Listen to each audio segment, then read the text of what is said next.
son. And for those of you who may not know me already, my son is Kyron Horman. Some days, the hope that our child will come home is all that keeps us going. It is our job as parents to keep our child's case in the public eye. When there's not regular media coverage, some cases get forgotten. I hope that you take our story and go back to your homes and download flyers and photos and share them, not just of Kyron, but of all missing children and persons in the state of Oregon. Get more involved. Please share their stories. All it takes is one person to see his face and report that tip that could bring him home.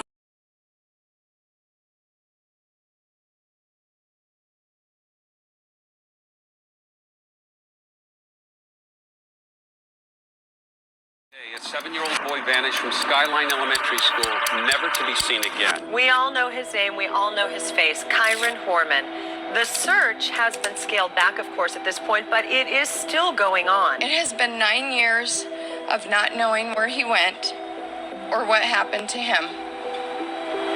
9 years without hugging him. 9 years without his smiles or his laughs. 9 years without his love.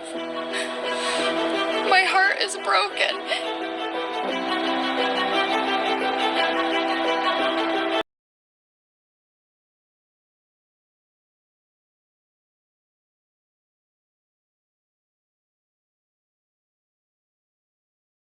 Hey everyone, so let's get into today's read, part 3, which is analysis and facts. And just in case I add my own opinion or anything else, even though I've done the read and what I want to say from a non-biased place, and that's where we need to look at it, fresh pair of eyes. So what I'm going to go through, these pictures right now are covered in the part where I discuss the timeline and other things. But can you look at this science project behind Kyron, and look at Kyron, he's wearing a CSI t-shirt actually, and look at the science project beside him from the other kid.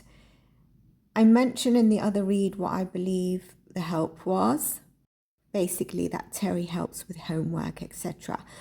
And I think this proves it, but I don't want to be repetitive. The reason I'm showing this is I want you to pay attention to how big that science project canvas is, his one, there. And then we're going to go to the school. So we know Kyron went to this school, Skyline School. That's the front doors, okay? And I'm actually going to show you around the school of pictures. And if I can get a video in motion done with the pictures, I will do. But I want to show you where also the parking of where Terri would have parked. This is actually a 2-story school. And here, credit to Dr. Phil, I've left the credits for all the content that I've added. I've added their logo or credit to them so you can visit those. Kyron's class was on the 2nd floor, and it was actually the last classroom, 211, not the one they've marked as X there, which is the 3rd one in. That's 209. It's actually the one at the end. And you can see Terri last sees Kyron, and she's up these stairs in the middle here, and Kyron goes up other stairs. I explain that further in the content that I'm going to do and speak on, but I just wanted to give you this as a reference where you can also understand the 2-story, the staircase, the classroom. So here we are back at the entrance of Skyline Elementary School. You can see the main door. There are several doors and I'll go into that. This is at the front of it, but towards the right side if we're looking straight onto the road. Again, this is at the side of it towards the right side, but before what we just saw. So it's just directly outside the front door down this side way. So you can see there's trees and this landscape. And the next picture is also showing you the landscape directly in front. So these is all the grounds that is in front of the school. Beautiful school, isn't it? Like the greenery and stuff around it. This is just honing in a bit more, getting a bit further out on the school land, sort of landscape, where it then parts into the further off the grounds of the school. I don't know if it's a field connecting to the school. Here it is. Okay, so that's just connected to it very much directly. Now the next picture is actually where it shows the school is a bit elevated, so you can go down some stairs. This is again at the front of the school where we saw the bench and the land that I described in the third picture.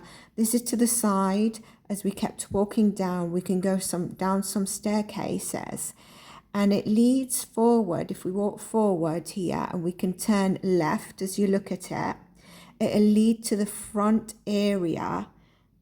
Obviously the school is elevated up, but it'll lead to the front area further down, and there's the roadside there, which we'll get to in a moment.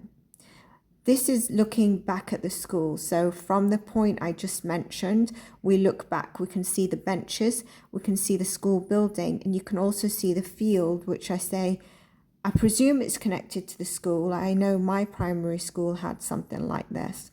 This is directly on the path. You can see how the school is elevated up. Why is that important to know? Well, when we get to the parking where the white truck was parked. Continue walking further down and you turn left. We can see there's a white building there. You can also see in the previous picture there's a sign. This is just showing, again, I just want to show that the bushy area going up towards the school. This is the pavement, and there's that white building. I believe it's a church. This pavement leads to where Terri would have been parked. That's the school, so that sign is behind where we were stood. This is walking down that walkway where I said we're going down to the road where Terri would have parked. This is continuing down it. So this is where likely Terri would have parked, and you can see the rubbish and the elevated land that would be up towards the school, if it makes sense. Now we need to remember it was a busy day at school. The parking is not big. I show it in a moment. I go into more detail in that in my basically the content, the read, the part where I talk. And this is a picture of the Ford truck. You can see the paved way that, you know, I just kind of said would come down through pictures that I've like put together. And then if we cross the road so that we're on the side of that white building, which I believe is a church, you can see the road and you can see the school through like some hedging. That's not the way to get to it, but you can see it from the other side. Further down, now here, so when the white truck is parked, you would, if she's parked going in the direction towards left, should turn around to walk towards this parking up towards the school there, as we can see, and then we get to the main door and there's actually several entrances. This is the parking that's also used for when the buses arrive. So this would have been the parking where you can park, and we'll get into the...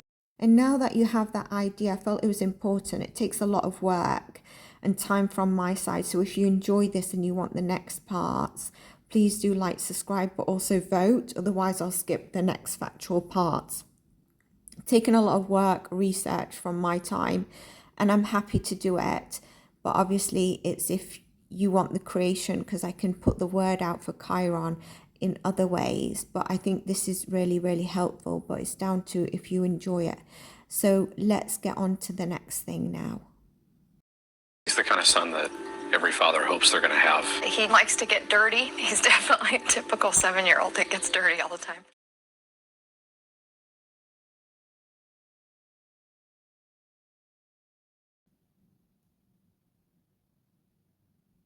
Hi everyone, so we're looking at Kyron part 3. If you remember, and I'm able to, you'll have this a couple of days before, but each one has content as well. We're going to try and look at I don't know why my ears just gone blocked. So I don't know if I'm talking loud enough. I'm going to try and look at analysis, and I've done my research. And you might find this thumbnail called Convoluted because the energy is very convoluted within this dynamic of family. There's so many, there's like a pre-marriage, then this marriage, then that marriage after, with every single dynamic. I'm not sure about Tony, the stepdad. And in addition, I've done research across listening to different crime podcasters, listening to profilers and news, and doing my own research. So I'm actually going to let you, there's different things out there, just to let you know, even though they're all supposed to be fact-based, there's different stuff out there. What I understand is those that come in quite neutral are a bit not sure if there is a guilty party, i.e. the stepmother or not. It's a bit confusing, and I can see why. Now, I am going to try to add some clips of the Dr. Phil interview with the stepmom, but if for copyright reasons I cannot, I'll take them out, even though I always add credit for whoever's stuff I'm adding in. One thing I didn't appreciate with the Dr. Phil interview, which I don't know if I've seen them all, I've just seen several clips, is he brought up this thing towards a stepmom who did that interview, I believe, 7 years later. So off the back, I think the mum and dad, the bio mum and dad did the interview with Dr. Phil, and 7 years later, the stepmom, Terri, spoke up and did the interview. And she said she was doing the interview because he needs to be found. There's been no development. And obviously maybe the stick against her's calmed down. I presume it was really, really bad. But he brought up like the SEX-ting messages that she had with someone that Kane knew, Kane the dad. Well, that was as their marriage is dissolving. I mean, in my readings, it was very clear that something was going on with the dynamic. Maybe someone was threatening to leave, threatening to move.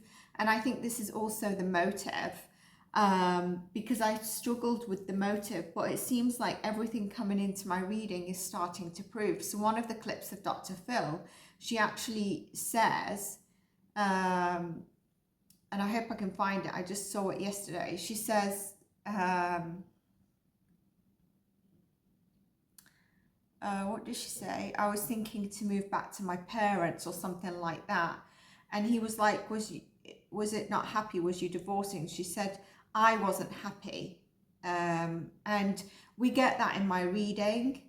And there's something else where the bio mum says that Terri had been texting her saying that they'd been fighting all night, and I think someone was threatening to leave or something like that. And I do feel that that might have happened due to my readings, but also the way Terri reacted. And it came up in my readings, didn't it? Like something very late night, but not fighting. There was communication. And you might see from my readings, I really don't think the dad is involved, but I don't think the dad is a great person. And in their dynamic between them, there's a lot of animosity energy between every single one of them. So if one of them did anything, whether it's to do with a child or not, or what it happened, it'll be like, I knew it, this person, or, you know, just take my hand out, it's not me. It's kind of that energy. So, and that was the energy from the beginning. Like there's so many, I felt like there was step parents all over the place. And then even the things with the kids. So Terri had a stepson who apparently was from her first marriage, which was actually formal adoption. and he was living with her. Then when she got with Kane, at some stage they had a daughter, which is obviously the toddler. I could see the back of the toddler's hair and what she was wearing, her head, but I couldn't see her face. And I think I got the stepson come in the reading part 2. Everyone says that Terri sent the son away to his dad. I'm not sure if Kane had a hand in that. That is one area I would still need to look into. So the stepson steps away for some time, doesn't live there anymore, goes to the dad, which is the adopted parents, her previous. Desiree already has a son from another father, and then she has with Kane from the previous marriage. Then she has with Kane Kyron. I don't think Kane has children with someone prior. But can you see there's a lot of dynamics, and they're splitting all the children. The children are all over the place, you know. So that's that. And one thing I do want to read, just as a side note, I don't want it necessarily to be taken in any kind of just take it as a side note. It's just kind of like knowing. Okay, so this is a report, a news report on the 22nd of June 2010. It's nearly 3 weeks since Kyron Horman disappeared. Law enforcement officials, reporters, thousands of online comments have focused their attention on the 7-year-old boy's fractured family. The Sunday Oregonian devoted its front page, June 20, to a story detailing relations between the boy's biological mother and stepfather, who live in Medford, and his father and stepmom, who lived with Kyron in Portland. The headline called Close Supportive Group. But a WW Review, which is this weekly newspaper, review of dozens of court documents paints a very different portrait, to that supportive group. These documents reveal a family that has at times been divided by rocky divorce, suspicion in the case of one uncle, S.A. This side of the family's history takes a new emphasis on the investigation into the boy's disappearance on the 4th of June. So this at one stage was an investigative factor. It's nothing to do with Terri. As first reported June 17 on this paper, right? For sources of law enforcement say investigators are increasingly focusing on the stepmom's whereabouts the day Kyron vanished. She's the last person known to have seen the boy. I want to say something about this. Their focus on the stepmom when I get to the analysis part further in.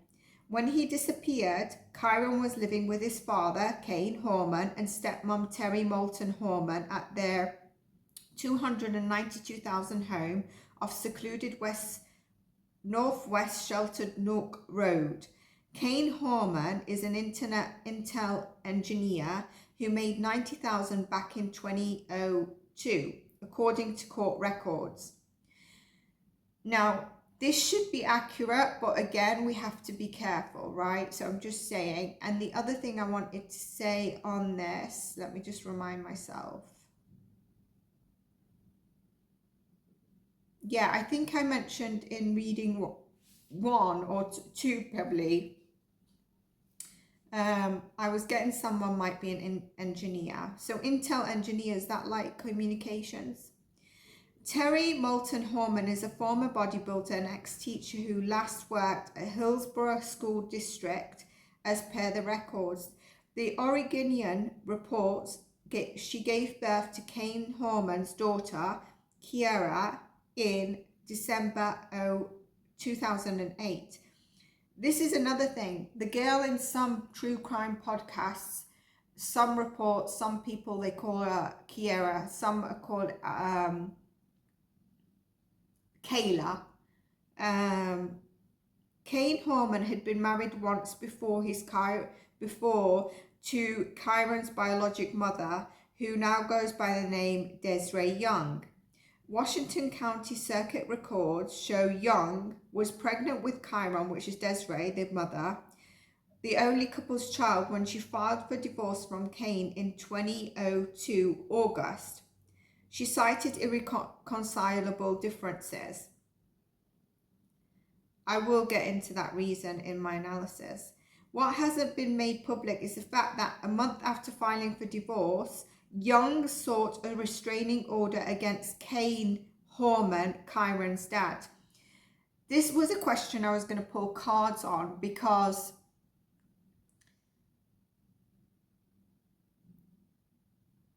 the energy I get from, I wanted to say Tori, but it's not Tori, Terri, is that, and Spirit's reminding me the name Brian. So I wonder if the name Brian is that man involved. That, you know, I think he just, you know, I've explained the father, and I just think maybe there was some, I do definitely think there was verbal abuse in that home. And I've said the word. Disclaimer, this is for entertainment purposes only. I didn't say it from the beginning because, you know, it's on the disclaimer and the description box. It's on every video. It's always there. It's for entertainment purposes only. It's just my opinion. It's not facts.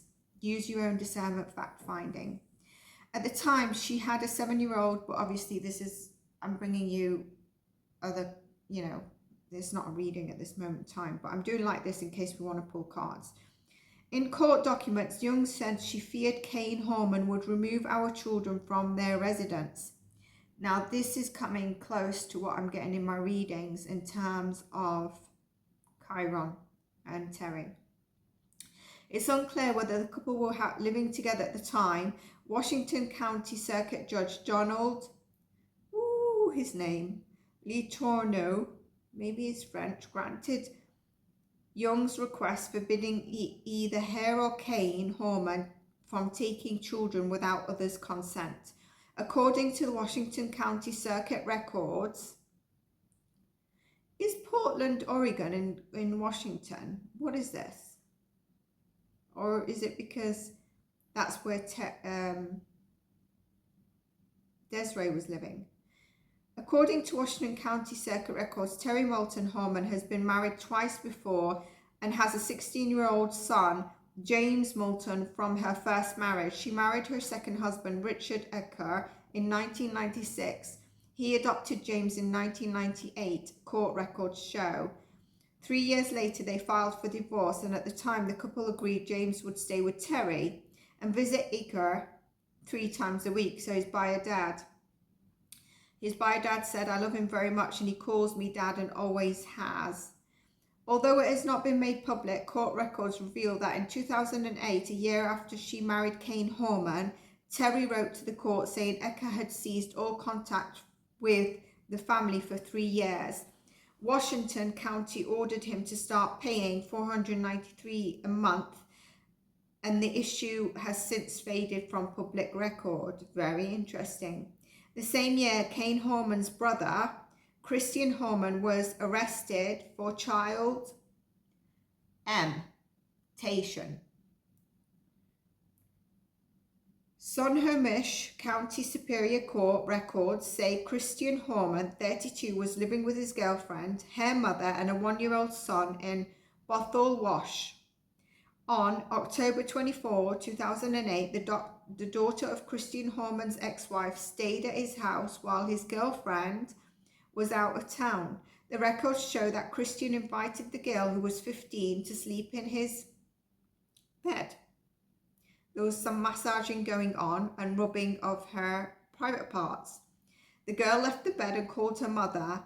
Christian apologized. When the police interviewed him, Christian Horman at first said he was asleep and can't remember anything. Finally, he confessed, according to the court, saying he was trying to arouse and initiate relationships with the girl.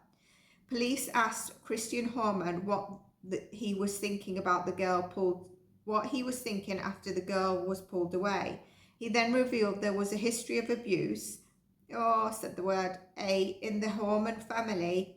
According to court records show, he said his grandfather had him. So he's saying because he was A, we don't know what type of A, maybe this is how he was doing it. He indicated that he's been thinking about all the stuff his grandfather had done to him and remember how he felt during the time. Christian Horman was sentenced June 16 to 6 months in jail. This is 2015. 6 months for doing that, I think, is out of order. I'm so sorry. That's just a silly amount of time. What do you think? 1 second. Let's see. Yes, Spirit wants me to.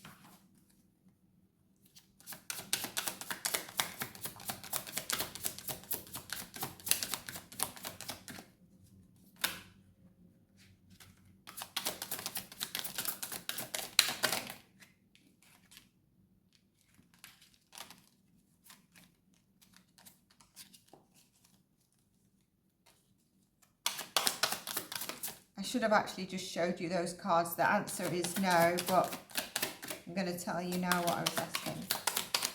You might have caught them. You can pause to check.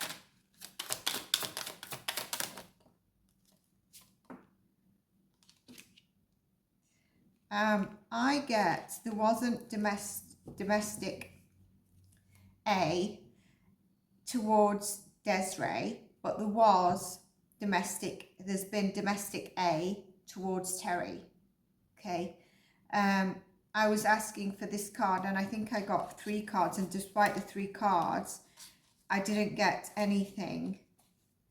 But we're going to go into what he did to Young anyway, but this is what I was like, it's just not a healthy environment, and I think she has a personality disorder. I'm going to get into that. I kind of touched base on it in the first read, so that was interesting. Side notes, I mean, we're researching here, so it's really, really important.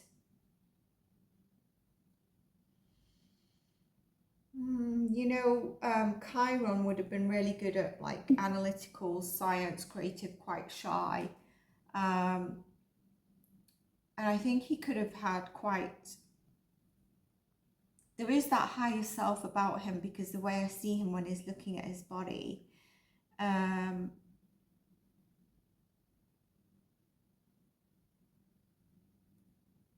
Let's get into some of this read. I've got it on my I've got notes on my phone. So bear with me, because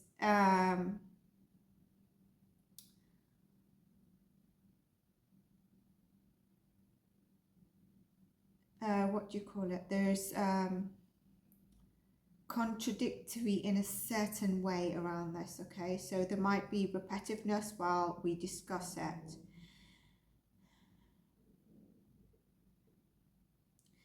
So we know that at 8, normally Kyron takes the bus to school, okay? But this was Friday, June 4th. I believe it was the last day before they break up. And he was having his science project, his science fair. They reached there around 8:15. Okay. Terri takes Kyron and the toddler, the girl. I've said her name. I'm going to try to avoid her name. And she takes Kane's white truck. She parks the white truck on the side of the road as opposed in the parking, and the parking is also where the school buses are normally at. A couple of things about this white truck, which I'll get to in a moment. So around 8:15, and the whole plan is around 8:15 to 10 o'clock. They have like the parents go around and see the whole science project. Now, I need to add a picture for you to see the science project. It's quite a big canvas.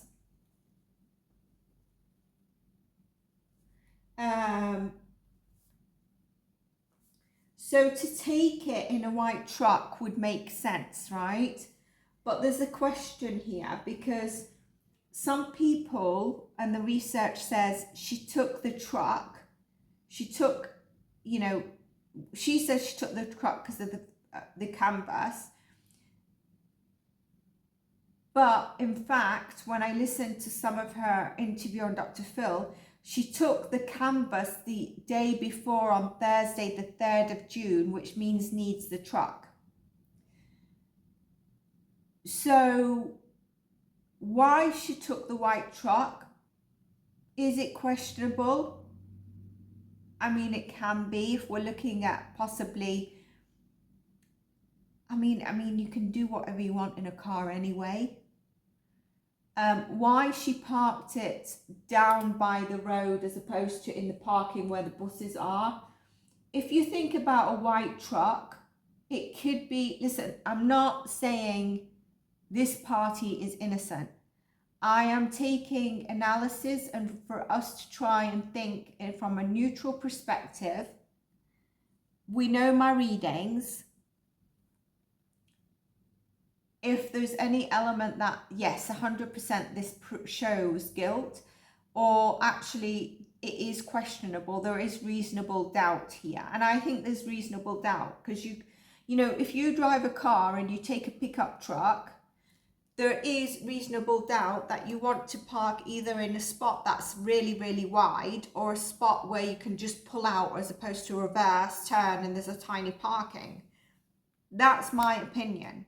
But there is a question, if she took the canvas prior, then why did she take the white truck? Maybe she was going, I mean, she did go to Fred Myers or Fred Myers. So maybe she was thinking she's going to get a few bits. She did go to the laundry. So is it better to hang whatever she was taking? There could be reasons, or she simply just took the white truck that day.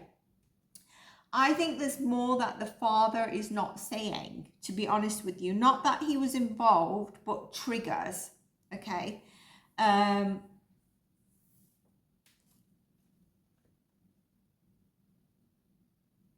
So she takes the car to the school. She brings Kyron down. She puts the coat and bag in the classroom where Kyron is. The science project was delivered the day before. Now, to show you that she really did help with the children, and she was mainly probably the only one that put the most of the effort in between them all. And I think she liked that. I think she wanted to be the best stepmom. I really do think that she was trying to be sort of the perfect stepmom, and that came with a need for recognition, attention, and maybe a slight element of personality disorder, right? So they put the stuff in Kyron's classroom, and then you're supposed to go round for a couple of hours. They left the classroom, and I believe they went to go round, and then at 8:45 they head up through 2 different staircases. Again, this is, I think I've heard her reason. The school is basically a double built school, and I'll try and add a picture as well. 2 layers of the school. They've got 6 or 7 entrances, and there's one of those that's mainly where the bus is. So as he's going up to his school classroom, which is on the 2nd floor, and I believe it's at the far left, it's the end classroom anyway. She takes one staircase, he takes the other. The reason is because she's carrying the toddler and he's going up the main staircase where all the kids rush up. So I presume she's taking more of an exit staircase or something. I mean, it would make sense. Maybe he started rushing up that staircase and she said, I'm just going to go down this one. It's not far from each other. There's just like maybe a couple of classrooms. They go up and Kyron, they wave at each other. Kyron walks towards his classroom and she can see the back of his head and he steps. Apparently he's at the door of the classroom stepping in. She then leaves, goes down, and she goes to the truck. The time is, so 8:45 going up to the classroom. The time is around 9 a.m. she probably leaves. Let's say she left, she walks to the car, and then she goes to, you know, she buckles the child in, the toddler, and then she goes to a Fred Meyer's, which is not far away. It would take about 10 minutes, considering like she needs to buckle, get herself in the car. So during that time, had she had Kane with her, she's not going to be able to drown him. She's not going to be able to really do anything to him in the car in that space of time. I don't think someone would do something in the car in that space of time. I mean, we can question it, right?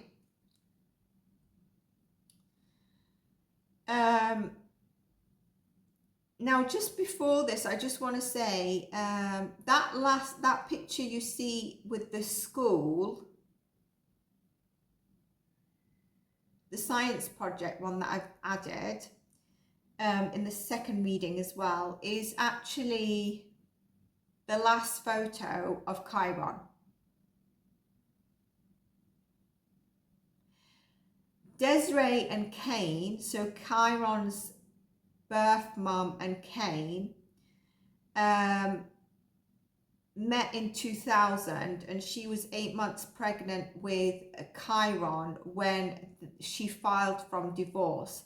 And I believe she filed from divorce because he'd already met Terri. So this was August 2002, okay? She filed for divorce and got a divorce. He had met Terri about April. It might have been before because, you know, so obviously there was infidelity there. In 2004, they shared custody. Desiree and Kane shared custody. But, sorry, until 2004. So for 2 years. But then Desiree had an issue with her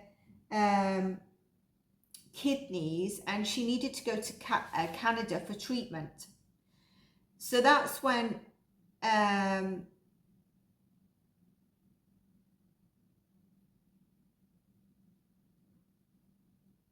Kane took full custody and she went to Canada.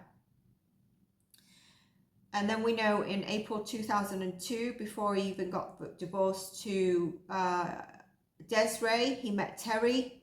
They had their new daughter, Kyron, in 2008. Terri was a substitute teacher, holding a bachelor's. Kane was an intern engineer. Desiree, I believe, was a payroll manager. She met her husband, the stepdad, Tony, in 2007, and he was an ex-detective, or he is now an ex-detective, Metford Police Department. There's a question from my research. Some say Desiree was happy with the whole shared custody, that she would see Kane on several week whenever she could see him, but full custody with Kane. And the same, the father of the other son that she had prior to meeting Kane and Kyron was with his father, and she seemed happy. But some say that she fought for custody, but the judge said he didn't want to uproot the boys and said it was best for the boys to stay with the father. So Kyron stays with Kane, and the other boy, the elder one, stays with his father. On the 3rd of June, that's when, from what I see in interviews, regardless of what others are saying, the project was delivered. So the truck was not needed for canvas, which I thought could be the reason. Desiree also says in terms of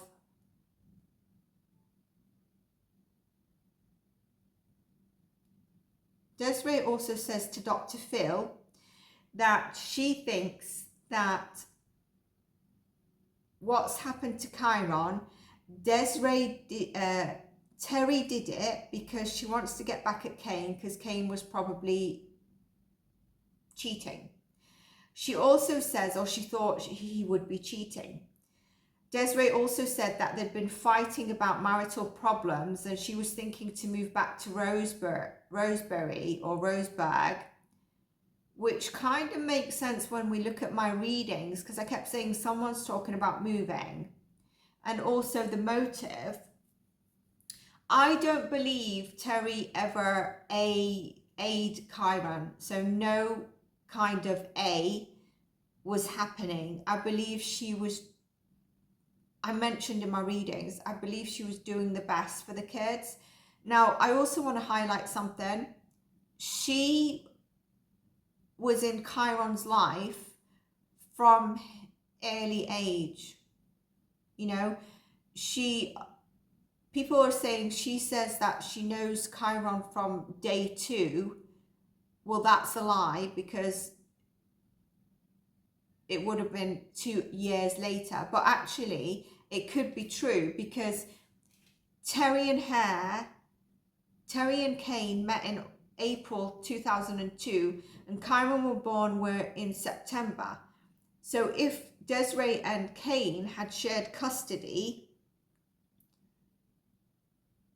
Terri would have obviously seen Kyron, right? So she has been in his life maybe from a couple of days. I don't know why people think that would be a lie, but in shared custody. And so because she said that, they're saying she's trying to take over to be the mother and she's not respecting the boundaries. Now, maybe she's not in other stuff, but I think that she could be right there, because they're saying she's exaggerating. But let's just go. They had shared custody from 2004. So from the age of 2 until when Kyron's disappearance, 5 years, Terri's been in that boy's life. Anyway, Terri's response to Desiree says, there was no emails. I don't understand what she's saying. There was no night before. There was no fighting the night before. We sometimes had heated discussions. Dr. Phil asks about the divorce. She said we wasn't seeing eye to eye. She wasn't happy. And Dr. Phil kind of says, what about him and stuff? And she said he just wasn't listening. We get that in my reading, that she wasn't really happy. He was just in his flow. This was in a 2016 interview. So, like I mentioned, 8 to 10, the parents are supposed to be invited to this science project fair. Then 10 a.m. is supposed to be when they take the attendance of the children in the classrooms.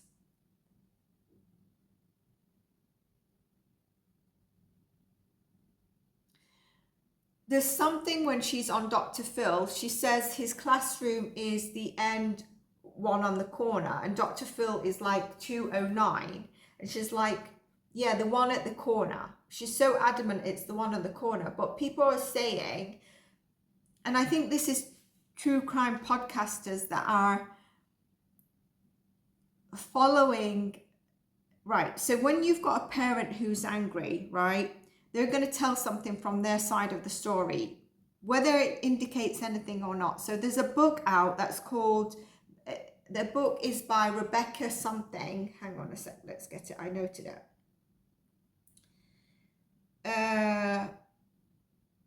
Rebecca Morris, Boy Goes Missing. This book was not done based on police finding. It was done based on Desiree's input towards Rebecca for the story. So for me, you're talking about a very heartbroken, angry mother who believes the stepmom was involved. it's not facts.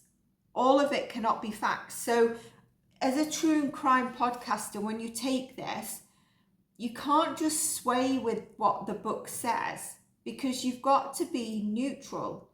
And I think this is what's happened. This is how it all gets out of context. You know, from my readings, I can, you know, I see who is involved, who is guilty, who has involvement. But when I'm doing this kind of stuff, I've got to stay neutral, but I can tie it in with my read, right? I can't turn biased. And that's why I also, often in my reads, I'll say what I know all the ways.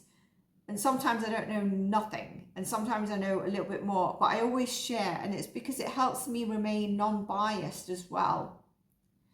So Terri never botched the classroom and got it wrong, like some people are saying, or what was written up as well. She said it's the end corner. Dr. Phil said the parents said it's 209, this one. She said, well, they never went there after nursery. And I believe her. And she was so adamant it's the one in the corner, and it did end up being the one in the corner. So she never actually botched up that it was 209 and it was 211. So I have to disagree with that. I think what I understand is they were breaking up for the summer, and Kyron will go spend some more time with Desiree. I don't know if it's going to be all the summer, but school was breaking up. For me, that's a bit of that could be a flag. What do you think? Summer breaking up. Now, the school also they marked Kyron absent, but they failed to call to see where Kyron is, seen as his bag and his backpack was there, but there was no Kyron. And they'd not seen him, apparently, even though he was walking around with Terri this science fair, and there since 8:15 in the morning. I don't know what the hell the teachers are doing. He was not seen, but they thought that Terri had said, and I don't know if she did, that he had a doctor's appointment that Friday. She says, no, I told them it was the following Friday. So again, was school breaking up that week, or was it the following week and the following week was a bit different? I've got no idea. That is questionable. And I think if there's an answer there, it would also provide insight. But think of it for a moment. If she says there's a doctor's appointment to help her, does it help her? No, I don't think so, because it only puts more proof that Kyron was with her, as opposed to, let's say this is all a plan, right? Take him to school, he disappears from school. Why would she say he had an appointment unless she said it prior, and then she was thinking, because a lot of people believe this was premeditated, like way in advance. And I'm not so sure it was that premeditated. But the doctor's appointment is another point here.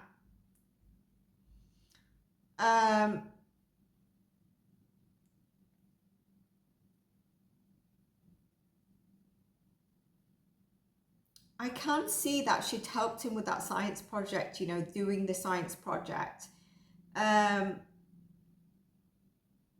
It's such a convoluted case.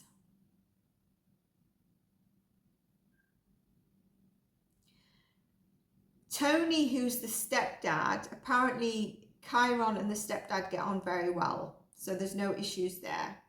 The stepson of Terri leaves to his dad's, which is Kyron's stepbrother, and people say it's Terri, but I do think Kane might be involved in that. I need to look at the reason. I need to look back at the reason why he'd moved to his father.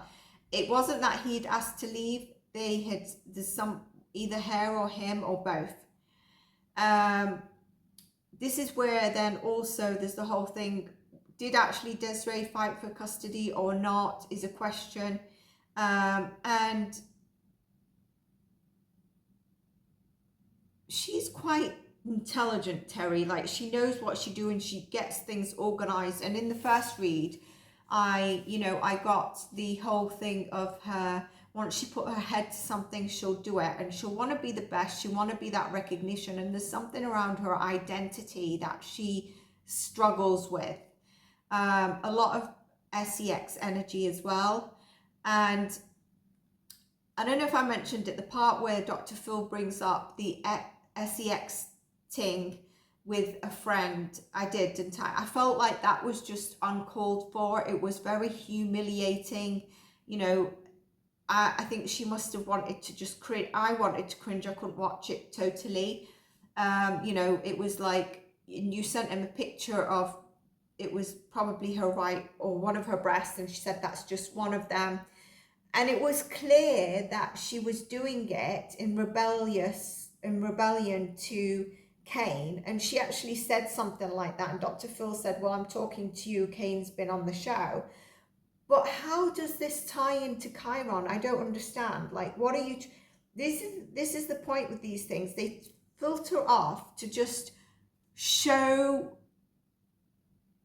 a side of a person. And remember, I'm not defending, because my reading, if you remember when the Queen of Wands fell out, I was like, I knew it. I called it. I should have called it. But again, what's it got to do? If she was up for, like, for example, being an SEX maniac, okay.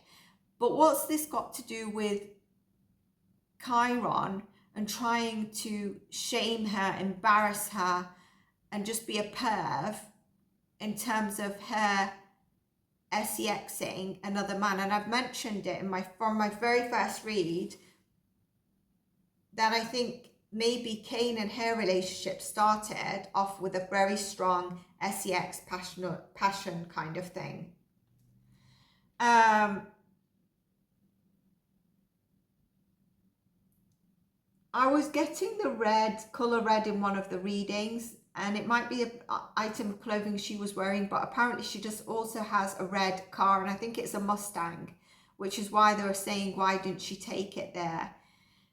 If it's planned, then maybe because a lot, you know, not a lot of people would know this, and she might know this, but when you have a red Mustang, it's a lot easier to be noticeable on the roads as opposed to a white truck, which possibly a lot of companies might have employers having a white truck, and in general, people that like trucks, you know, pickup trucks. So less noticeable. There's been, though, from what I understand, there was no DNA or evidence picked up on the truck.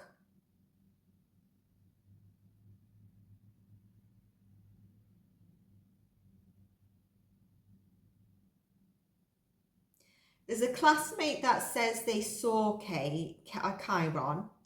There's someone that says they saw, you know, there's mixed things. They'd seen Kyron.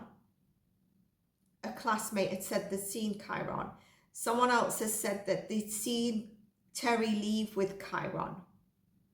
The problem here of the surveillance is exactly what I got in terms of the school. The school did not have any cameras. There was no one standing of the teachers, and I have my head in my hands. No teachers were standing at the exit of the doors. You've got a science fair where there's over 300 people, kids and parents. I don't know, I'm just a bit shocked. 2010, there's cameras during that year, and there's not one single camera on door exits. Not even a teacher standing there.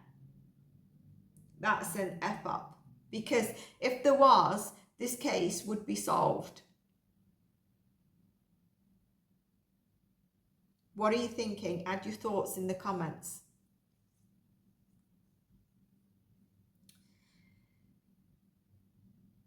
Oh, there's about 6 or 7 exits as well.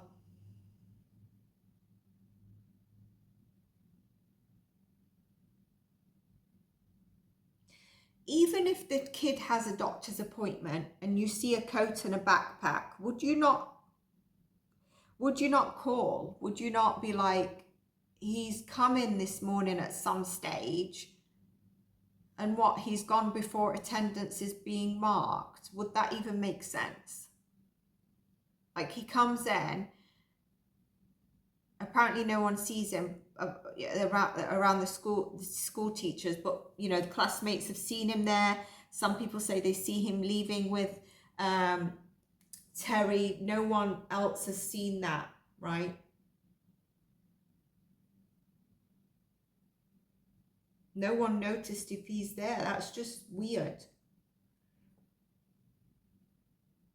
Is the doctor's appointment? I just feel it adds loophole for her, to be honest. And the whole thing, does the school break out that Friday? Is it the last day of school? And if so, then the next week is a slip up from her to tell the school. She didn't have to tell the school that.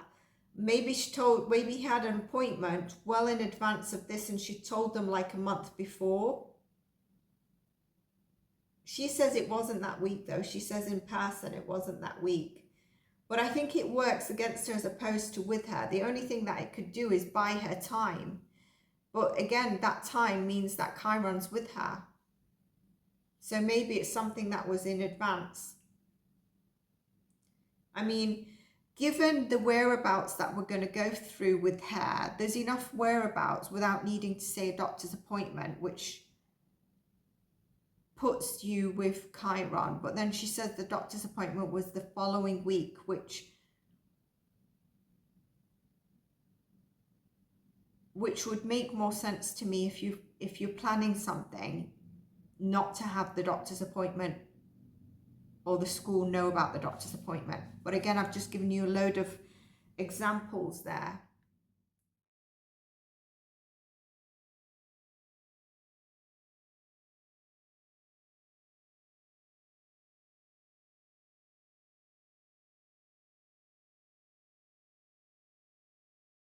I found this really strange behavior, and I have to tell you, I have a hard time squaring this up, and I have to say, I took out, there were many of these that I just simply, FCC can't put up, and I'm only putting your side up here, but you're texting with a man, and you say, whatever, like I'm going to get any ever again.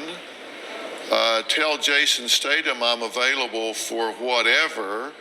I can bench, you're talking about bench pressing, I can do 195, that's how I roll. Then you say, you know, you're flirting around, I'm stronger than you. He responds. You say, we need to arm wrestle. Meanwhile, just know I can take you down. I won't hurt you though. I'll pin you down and sit on you. I take it you're attracted to me. Okay, I didn't want to ravish you or anything. Insert evil grin with latex. Whoops, did I say that out loud? If you didn't have your son tonight, I would show you what I think of you. I may have to clear it with the boss. You talk about hiring this defense lawyer extraordinaire. You're toast, beware. Grin, going to bed, underwear and tank top. Think about that. Do you want to pick? Then you send a photo and say, that's only the left one. I quote unquote aim to please. Did you want something bigger? Another photo.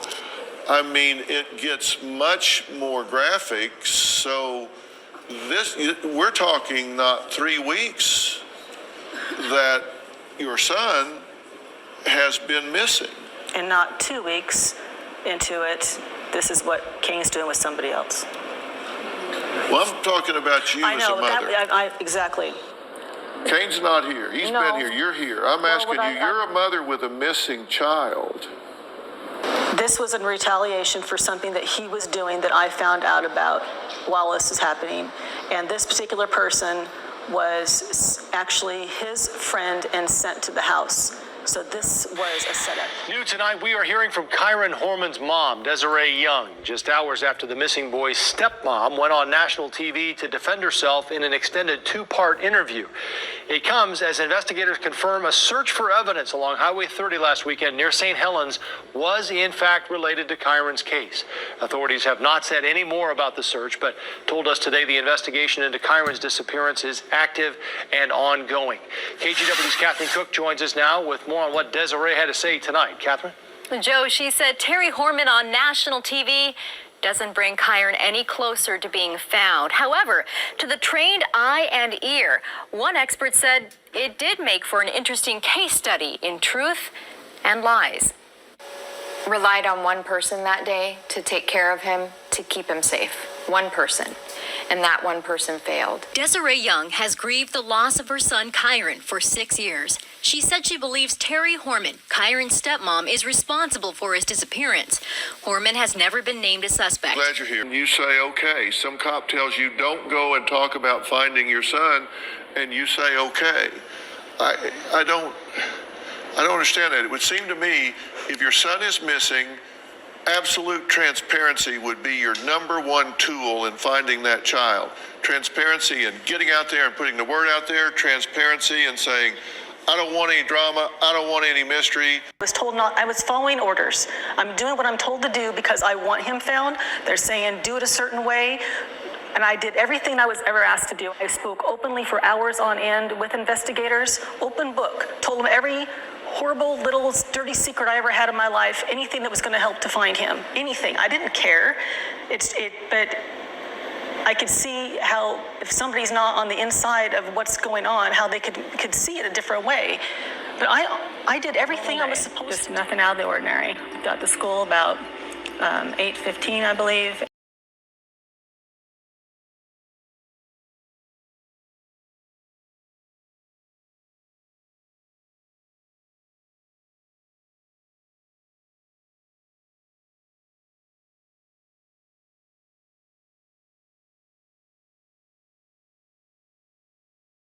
Desiree was sick with severe kidney problems.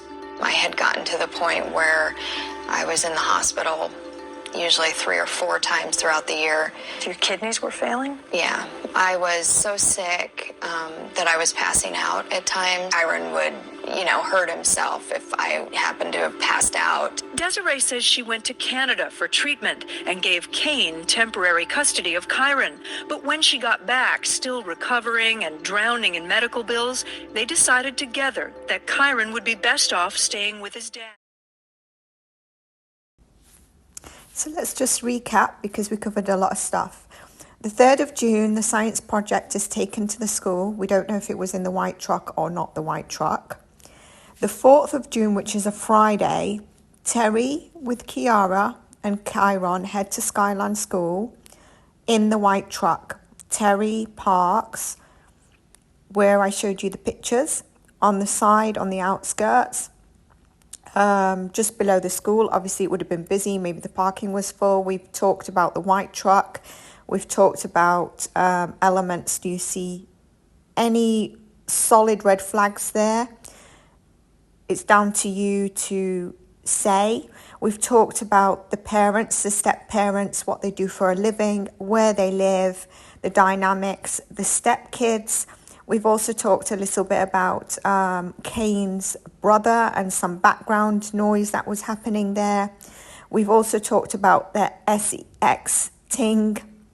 We've had clips and videos either coming up or you've just seen them. We've talked about the doctor's appointment.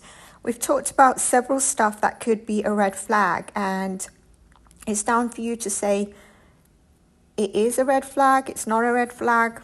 There's explanation for it if you're coming from an unbiased time or place. The one thing I do want to mention is Terri has an invoice at Fred Meyer's at 9:12, so she did arrive around that time. She went to the Fred Meyer's board. We've discussed the school layout. We've discussed the pictures of the school that I've added, what the school day and timings were, and in the next one, if you vote and would like the next one for us to analyze as well, before we get into more tarot cards and location, I'll be discussing a few more things and background stuff, as well as other elements, the timelines, and maybe timing where there's gaps. Okay, so do vote. And as always, if you're supporting the content on the channel, please do support the channel. Please do support liking, sharing, subscribing, commenting, becoming a member, Patreon, PayPal, whatever it is, just support so that content can continue to be generated and time dedicated to content. And I look forward to your comments. Take care and bye for now.